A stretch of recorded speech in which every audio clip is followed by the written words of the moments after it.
Hello and welcome to Environmental Science 1. My name is Rusty Fiore and I'll be your instructor.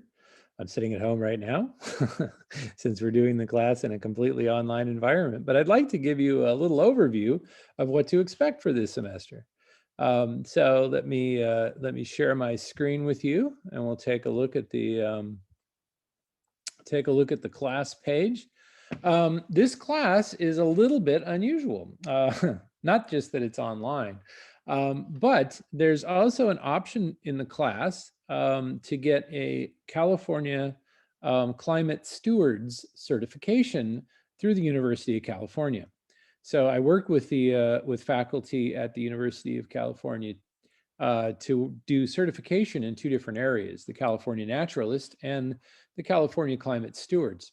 You can go to UCANR, the University of California Agriculture and Natural Resources Office, and look up Climate Stewards, and get more information about the Climate Stewards program. It's kind of run through the UC CalNat program, but it's an excellent opportunity for you to pick up a certification while you're getting your lower division done, certification by the University of California. These are all the different places that are offering it right now. We offer it every semester as well. We're one of the first programs in the state to offer this. And the idea is to generate sort of a generation of people that are aware of climate issues and have some tools for doing climate action at the community level. And so, yeah, it's an excellent program. And this class is designed around that. So getting back to the design of the class, the way this works is you start in these modules, and you'll notice there are certain modules. Each module is kind of thematic. So you do the module and the assignments in it, and it has a theme, and they all build one after the other with a major focus on climate change. Part of this class, since it's a lab class and we don't have a lab, you're going to be using your neighborhood as a lab. And there's this laboratory activity, which is really just your neighborhood activity. But there are a whole bunch of assignments built in where you have to go outside and look around, document stuff. You're going to use a couple of apps like iNaturalist and Literate to document phenomenon in your neighborhood.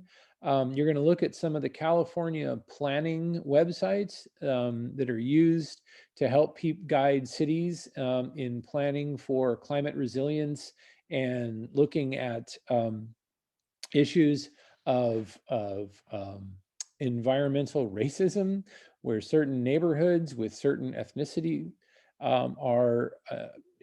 have more exposure to different toxins and things. And so we're going to explore that and see where your neighborhood fits into that. Anyhow, that's kind of cool. It runs through over the semester, and you're going to keep track of it in what's called a notebook, but the notebook obviously can be digital, and it's where you take photos when you go outside, write down things that you find, summarize your work. It should be fun. So your neighborhood becomes sort of your laboratory for this. Anyways, and then there's a little bit here on working on your online learning skills. If you're new to online learning, or you're just not very good at it, there's some tips in here on how to build that up. These tips, by the way, were all designed along with the faculty at UC Berkeley and UC Davis. Those are my colleagues that I work with on this. Anyways, so then you'll notice there's week 1 and 2 is a unit. You go through the unit, what to expect, overview, learning objectives, all that stuff. Then you get into some community building things. And basically you're going to read these activities in order within the module, and then do things like this discussion that come up in order. So doing this discussion assumes that you've read the page before. So if you're wondering, like, well, where do I get this info? How did I get a background for this? It's all built into the module. So after that discussion, you'd read this page, then do that discussion. And then you'd read these couple of pages and do that assignment. So if each one of the modules is built this way. So you do these you read these pages, and then you do an activity, either an assignment or a discussion.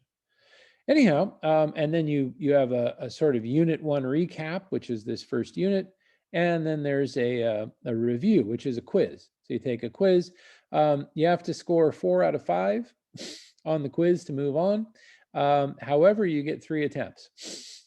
So hopefully, you take it once, you'd be like, oh, I missed 2. Oh gosh, and then go back and look those things up, and then take it again. And so the quizzes, if you will, at the end of each module, you should get 100% on all of them, because you get 3 shots at doing them, and they're the same every time. So just a little tip.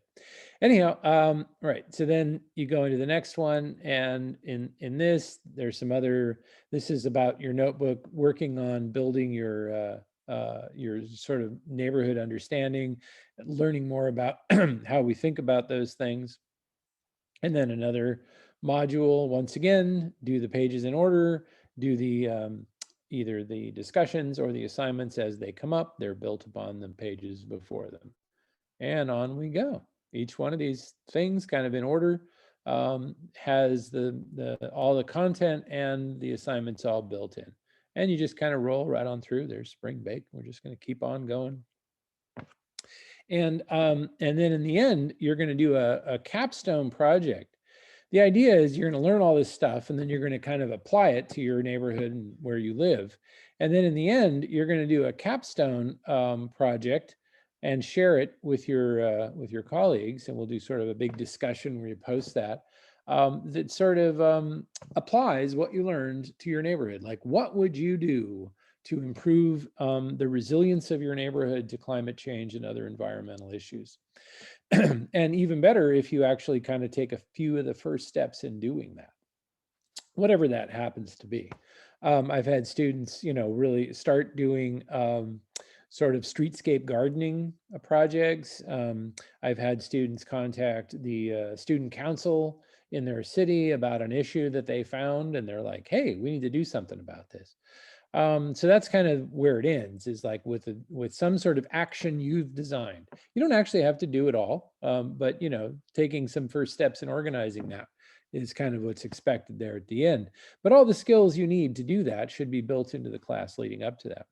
So if you're a community activist kind of person, you're interested in that sort of thing, this will be a great class for you, because it's really focused on taking, looking at a problem, taking in scientific information, trying to make good decisions, and then turning that into community action for a positive change. Anyways, I hope this is an interesting class to you. I look forward to working with you this semester. Yeah, this should be fun. It has been so far all the way along. Let me show you one other thing, though. I was going to do this before. Let me take a look at the syllabus real quick. The information about the California climate stewardship and stuff, there's a book that's required, and it has some assignments. They've not published it yet, so I'll be posting a link for a free copy of the book, like a PDF of the book. So I'll do that as soon as I get that in the next couple of days. And so there's some questions, 5 questions for each chapter that come up throughout the semester. So don't worry, you'll get the link for that book. And then as far as my office hours and stuff go, I have some hours listed here. And those are hours where I'm definitely sitting by my computer. So if you message me, I'll send a message right back.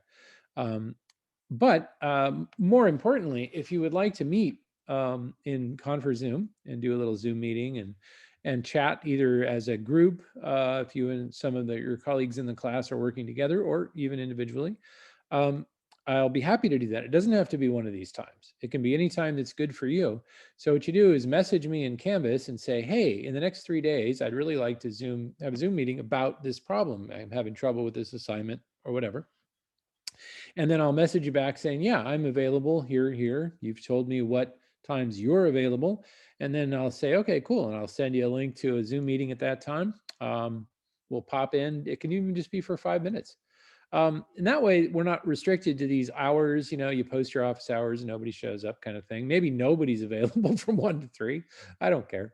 I'm not real good at 5 in the morning and I'm probably not going to do a Zoom meeting after 9 o'clock at night, but I'm pretty open to being flexible the rest of the time. So I'll always send you some options. You give me a couple days you're interested in and I'll tell you when I'm free. And then we'll set up some Zoom meetings for that. And if you're like, nope, don't like Zoom meetings, don't want to do that at all, perfectly fine. You don't have to do that at all. Yeah, so then there's some more information in the syllabus about how the class is conducted, little policies on things like late work and whatever. Pretty much if any assignment is open and you post to it, you'll get credit, no penalty. Even if you post after the due date, as long as it's open, no problem. However, if the assignment closes and you're going to post after that, then the late fees apply. So just be aware of that. And if you know ahead of time that something's going on, you're having some troubles, your work schedule shifted unexpectedly, let me know and we'll work something out for sure. Not a problem. Yeah, so right, everything you need to know, and then all the assignments are in the course summary. Tried to make all the assignments so that there's no day with many assignments due. I have the due dates all kind of spread out so that on any one day, usually there's only one thing. Do keep in mind some of the assignments take longer to do, so check them out ahead of time so you're not overwhelmed when you click on something that's due that night and you're like, oh, this one takes about 12 hours. Because some of them, like especially the notebook assignments, definitely do. Okay, and now that is it. So once again, I look forward to working with you this semester, and yeah, we'll see you around. Enjoy. This should be fun.